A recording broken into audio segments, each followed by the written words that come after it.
The Filson Mackinaw Wool Cruiser jacket has been in continuous production since 1914, over a century without a single significant design change. The U.S. Forest Service has worn it as standard issue field clothing since the 1940s. Hunters, loggers, ranchers, and surveyors have trusted it through conditions where gear failure meant death. It is one of the most imitated jacket designs in American history, and it was invented by a former railroad conductor who arrived in Seattle with nothing but a reputation for honesty and a talent for knowing what people needed before they knew it themselves. Then the family sold it. And for the next 4 decades, the brand that had outlasted the Klondike Gold Rush, 2 world wars, and the near total collapse of the American logging industry passed from owner to owner, never quite lost, never quite found. This is the full story of Filson, from a tent and blanket outfitter on Seattle's First Avenue in 1897, to the jacket that became the unofficial uniform of the American wilderness, to the slow drift through private equity hands, to the present-day revival under a man who built his first fortune making cheap watches in Asia, and his second building American ones from scratch. Clinton Coffin Filson was born in Ohio in 1850, the oldest of 7 children. His father was a pioneer in the original sense, a man who farmed land that had not been farmed before, in places that had not been settled yet. Filson inherited that temperament. He grew up moving. He homesteaded in Nebraska as a young man. He worked as a railroad conductor, riding lines across a country that was still being built around him. By the time he arrived in Seattle in the early 1890s, he was in his 40s and he had spent enough years in rough country to understand exactly what men who worked outdoors actually needed. Seattle in the 1890s was not yet a city in any substantial sense. It was a logging town on Puget Sound, surrounded by some of the densest old-growth forest on the continent, built on the backs of the timber crews who cleared it. Filson set up a small outfitting store and started selling clothing and gear to loggers, prospectors, and settlers moving through the region. He was good at it. He understood his customers because he had been one of them. Then, in July 1897, a steamship called the Portland docked in Seattle and unloaded 2 tons of gold from the Klondike. Within 48 hours, the city had lost its mind. The Klondike Gold Rush was one of the largest mass migrations in North American history. In the first year alone, more than 100,000 people set out for the Yukon Territory of Canada. Nearly all of them came through Seattle. They needed food, tools, transport, and critically, clothing and gear that could survive what awaited them. The Chilkoot Pass in winter. Temperatures of minus 40 degrees. Months of exposure to cold so severe that, as one diarist wrote, it made the coldest night you had ever known seem like spring by comparison. Clinton Filson was ready. In 1897, he opened C.C. Filson's Pioneer, Alaska, clothing and blanket manufacturers on First Avenue, in downtown Seattle, directly across from the waterfront where the gold ships docked. The location was deliberate. Every stampeder who walked off a steamer and turned toward the outfitters passed Filson's door. And what they found inside was not the cheapest gear in Seattle. It was the best. Filson sourced Mackinaw wool, a dense, tightly woven fabric made from long staple fleece that held the warmth even when soaking wet, shed snow without absorbing it, and dried faster than any other natural material available. He made blankets, sleeping bags, coats, trousers, and boots. He enlisted experienced Alaskan sourdoughs, men who had actually wintered in the Yukon, to test his products and vouch for them in his catalog. His 1914 catalog made the philosophy explicit. To our customers, if a man is going north, he should come to us for his outfit, because we have obtained our ideas of what is best to wear in that country from the experience of the man from the north. Not merely one, but hundreds of them. He was not selling fashion, he was selling survival. The Klondike Rush peaked in 1898 and was effectively over by 1899. Most of the men who had gone north came back with less than they had started with. The gold in the Klondike was real, but it was concentrated in a small area already staked before most of the stampeders arrived. What they left behind in Seattle and in the forests and fishing waters and hunting grounds of the Pacific Northwest was an enormous population of working men who needed the same kind of gear that had kept the prospectors alive. Filson did not miss the transition. The men who had gone north and come back took jobs in the logging camps that stretched across western Washington and Oregon. The fishermen who worked the cold waters of Puget Sound and the Inside Passage needed the same waterproof, wind-resistant wool that had kept prospectors warm on the Chilkoot. The hunters who spent weeks in the Cascade Range in November needed the same weight and warmth. Filson simply redirected his catalog toward the men who were already wearing his products and already trusted them. The product that defined this second chapter of Filson's history was patented on March 3, 1914. The cruiser shirt, later the cruiser jacket, was designed specifically for the timber cruiser, the advanced scout of the logging industry, responsible for walking deep into uncut forest to assess timber value, survey boundaries, and map stands for cutting. These men spent days at a stretch in the wet, cold, brushy undergrowth of Pacific Northwest old-growth forest. They needed a jacket that was warm enough to stand still in while reading a compass, roomy enough to allow a full axe swing, and loaded with pockets deep and large enough to carry survey maps, notebooks, compasses, and tools without using a bag. Filson's cruiser delivered all of it. The jacket was built from 26-ounce Mackinaw wool, roughly double the weight of a standard wool coat of the era. It had 4 front cargo pockets with snap-fastened flaps, cut at beveled angles to fit notebooks and tools of different sizes. The left side pockets were oversized and vertically offset from the right.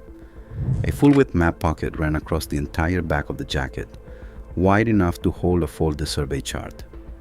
Smaller utility pockets sat above the main cargo pockets, sized originally for a compass, a pipe, or a pencil. The classic red and black plied pattern, which became the most recognized color of the design, was not accidental. Deer sea in black and white. The blocked pattern broke up the human silhouette in a forest without making the wearer invisible to other men, an early form of high visibility camouflage designed by someone who understood both the predator and the prey. The cruiser was patented. It was immediately copied by competitors. It was immediately identified as the best jacket available for anyone working in the field. Within years of its introduction, it was the standard coat in logging camps across the Pacific Northwest. The timber industry called the Filson cruiser and pants combination the Alaska tuxedo. That was not a joke. It was the outfit you wore when the work was serious. By the early 1920s, the Filson catalog had grown well beyond the cruiser. Mackinaw wool trousers, cut roomy at the thigh for men who climbed through brush and crouched over survey stakes all day. Thin cloth, a dense wax-impregnated cotton canvas that blocked wind and shed rain without the weight of wool, was sewn into pants, vests, and bags for men working in wetter conditions where wool would eventually saturate. Wool blankets still in the line from the original 1897 catalog, now supplemented by sleeping bags, boot socks, and suspenders. Every item built to the same standard. If it would not last for years in the worst conditions the Pacific Northwest could produce, it did not go into the catalog. Filson made a habit of sending products north to Alaska with experienced men and waiting for their reports. Not marketing surveys, not focus groups. Actual field testing in actual conditions by men whose lives depended on the gear working. The results were incorporated directly into the next version of each product. This feedback loop from the field back to the Seattle workshop was the company's primary quality control system, and it produced garments that were noticeably superior to anything made by manufacturers who relied on samples and showrooms. The cruiser became something beyond a product. Loggers who wore it for one season wore it for the rest of their careers. When a Filson jacket finally wore out, which could take 10 or 20 years of hard use, the man who owned it bought another Filson. Not because it was habit, but because nothing else had ever performed as well. Word spread through the logging camps of Washington and Oregon, and into the forests of Idaho and Montana. The Alaska fishing fleets, the hunting camps in the Cascades and the Rockies. Filson did not advertise widely. It did not need to. The men who used the products were the advertisement.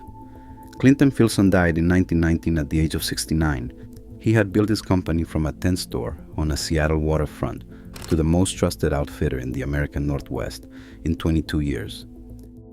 He had seen the gold rush arrive and disappear and had built something that outlasted it. His wife, Winifred Filson, younger than her husband and possessed of the same precise, exacting temperament, took over the company and ran it for the next 4 decades. Winifred Filson is one of the least documented figures in American business history, which is a significant oversight.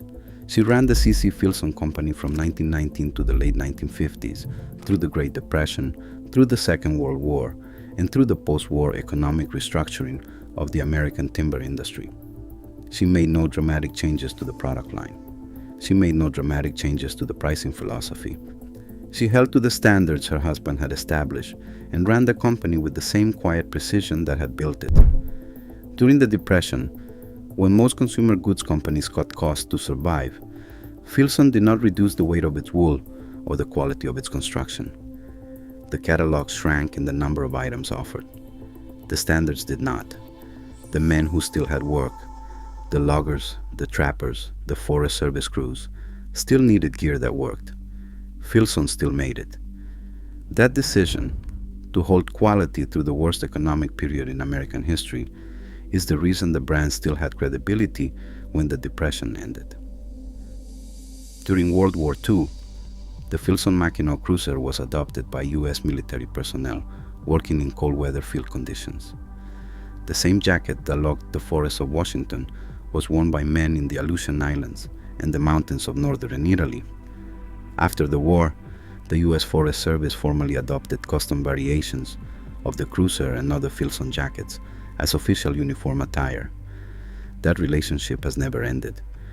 Forest Service personnel are still authorized to wear Filson Mackinaw Cruisers today. The post-war period was good for Filson.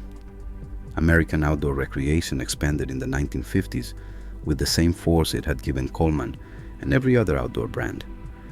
Hunting, fishing, and camping became defining American leisure activities. Filson, which had always sold primarily to working men, found a new audience in weekend sportsmen who wanted the same gear the professionals used. The Hunter Cruiser was introduced to meet this demand, made from uncommonly heavy wool, specially treated for increased water resistance, and sold out immediately on its first release. In the late 1950s, Winifred Filson stepped back from the company she had run for 4 decades. The family operated the business into the 1970s. Then, in 1970, they sold it. The buyer was one of Filson's own Alaskan distributors, a man who had spent years selling the products and who understood their value in ways that a financial acquirer might not. He held fast to company tradition with an almost stubborn fidelity. He refused to adopt new materials or shortcuts, and he famously declined to introduce Velcro to the product line on the grounds that it was not good enough for Filson standards. Under his ownership, the product line expanded from 35 items to 250, each new addition designed using the company's own archives as a guide. The brand remained small and obscure by any national measure. It also remained exactly what it had always been. In 2005, the company passed again. Private equity group Brentwood Associates, along with a former Ralph Lauren executive, purchased Filson. It was the kind of ownership change that rarely improves a heritage brand, with professional investors from luxury fashion and financial returns applied to a company built on working-class utility and multi-decade customer loyalty. The new owners understood that Filson had cachet. They were less certain what to do with it. Prices increased. Distribution expanded into channels that had never stocked the brand. The core customer, the logger, the forester, the serious hunter, was not lost, but the company's sense of direction was unclear. Filson survived the Brentwood years. It did not find itself during them. 7 years passed before the next decision was made. In 2012, Bedrock Manufacturing Company acquired Filson. Bedrock was founded by Tom Kartsotis, the man who had built Fossil Group, the multi-billion-dollar watch company, out of a garage in Plano, Texas in the early 1980s. Fossil had made its money manufacturing accessories in Asia at low cost. Kartsotis had sold his stake and spent years thinking about what he wanted to build next. The answer was the opposite of Fossil. American-made goods, premium materials, manufacturing you could watch through a window. He launched the Detroit watch brand Shinola in 2011 and acquired Filson in 2012 for an undisclosed sum. Under bedrock, Filson opened his first company-owned retail stores. The brand built a flagship in Seattle with visible manufacturing facilities, sewing machines running behind glass, workers assembling tin cloth bags in full view of the retail floor. It expanded internationally, bringing the cruiser and the waxed canvas luggage line to markets in Europe and Japan, where heritage American workwear had developed a devoted following among buyers who had never seen a Pacific Northwest timber stand in their lives. Today, Filson operates 15 company-owned stores and 2 manufacturing locations. Headquarters remain in Seattle, Washington, where they have been since 1897. The Mackinaw Wool Cruiser is still produced. It is still Filson's best-selling jacket. It has not changed in any meaningful way since Clinton Filson patented it in 1914. The men who survey timber for the U.S. Forest Service still wear it. The hunters who walk into the Cascades in November still wear it. And the journalists and architects and marketing directors who buy it at the Seattle flagship store wear it too, which would probably have puzzled Clinton Filson considerably, though he would have had to admit that the jacket held up equally well for all of them. A railroad conductor arrived in Seattle with a talent for knowing what working men needed. 129 years later, the jacket he designed is still on their backs.